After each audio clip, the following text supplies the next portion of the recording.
Hello students, आज आपण 10th standard जॉमेट्रीचा 5th लेसन कोऑर्डिनेट जॉमेट्रीमधील प्रॅक्टिस सेट 5.1मधील क्वेश्चन नंबर 1मधील एक्झाम्पल 3 आणि एक्झाम्पल 4 पाहणार आहोत. एक्झाम्पल नंबर 3 पहा.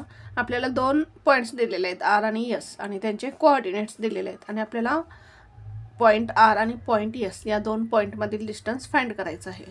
पहा, सॉल्व करू आपण एक्झाम्पल. आता एक्झाम्पल सॉल्व करण्यासाठी आपण डिस्टन्स फॉर्म्युला यूज करायचा आहे.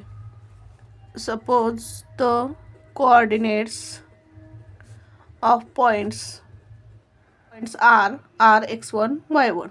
आपण r या पॉईंटचे कोऑर्डिनेट्स x1 y1 कन्सिडर करू and point s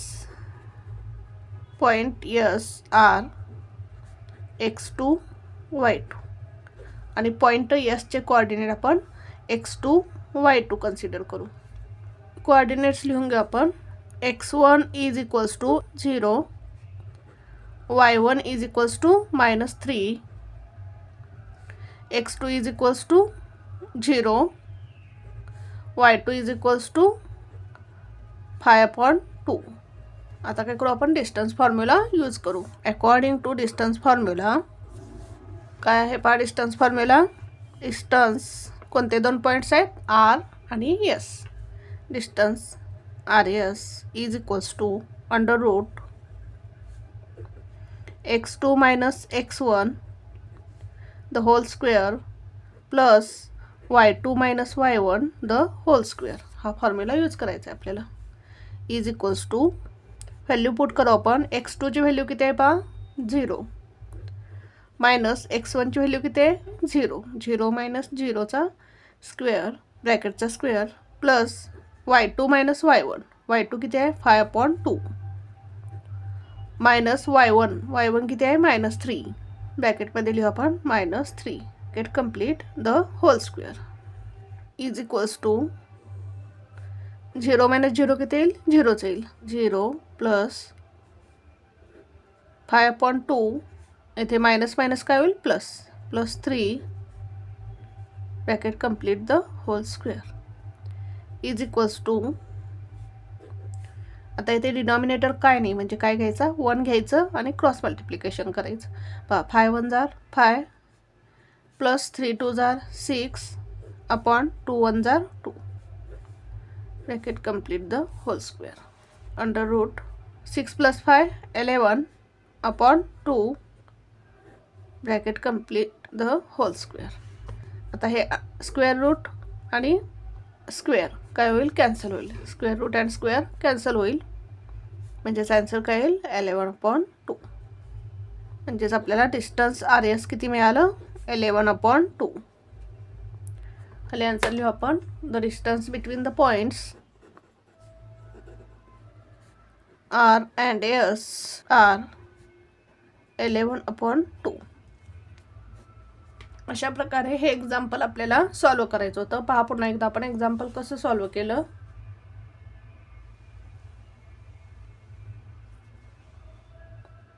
next example पाहू आपण.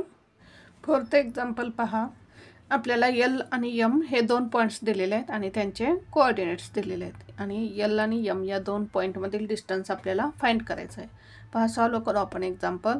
Suppose coordinates of points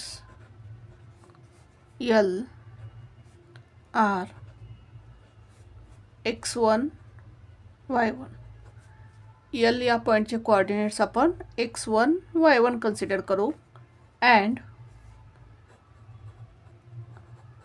point M R x2 y2 आणि पॉईंट M चे कोऑर्डिनेट आपण x2 y2 कन्सिडर करू. आता आपण हे कोऑर्डिनेट्स लिहून घेऊ.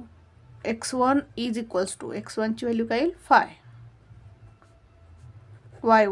y1 किती आहे -8, x2 किती आहे -7, y2 किती आहे -3. आता आपण डिस्टन्स फॉर्म्युला यूज करू. According to distance formula, distance point कुठले आहेत, L and M. Distance L M is equals to under root x2 minus x1 the whole square plus y2 minus y1 the whole square. हा काय आपला distance formula. आता आपण value put करू यामध्ये. x2 ची व्हॅल्यू किती आहे -7 मायनस x1 ची व्हॅल्यू किती आहे 5 bracket complete the whole square plus y2 किती आहे पहा -3 मायनस y1 किती आहे पहा -8 bracket complete the whole square. इक्वलच्या खाली इक्वल साइन द्यायचं.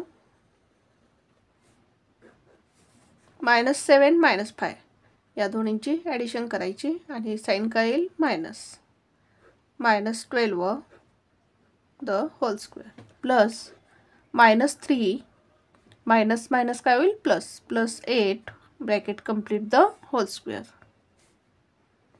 अंडर रूट -12चा स्क्वेअर काय येईल धनसंख्या असेल किंवा ऋणसंख्या असेल त्याचा स्क्वेअर नेहमी काय असतो धन असतो. -12चा स्क्वेअर काय येईल 144 प्लस -3 + 8 किती येईल पहा 8 मधून 3 गेले 5 आणि ग्रेटर नंबरचं साइन म्हणजेच काय येईल 5 + 5 चा स्क्वेअर अंडर रूट 144 प्लस 5चा स्क्वेअर 5 5 जा 25 अंडर रूट 144 + 25 किती येईल पहा 5 + 4 9 4 + 2 6 and 169. आता 169चा स्क्वेअर रूट काय येईल 169 हा कुठल्या नंबरचा स्क्वेअर आहे 13चा स्क्वेअर आहे म्हणजेच 169चा स्क्वेअर रूट काय येईल 13 म्हणजेच आपल्याला डिस्टन्स LM किती मिळालं 13 युनिट्स.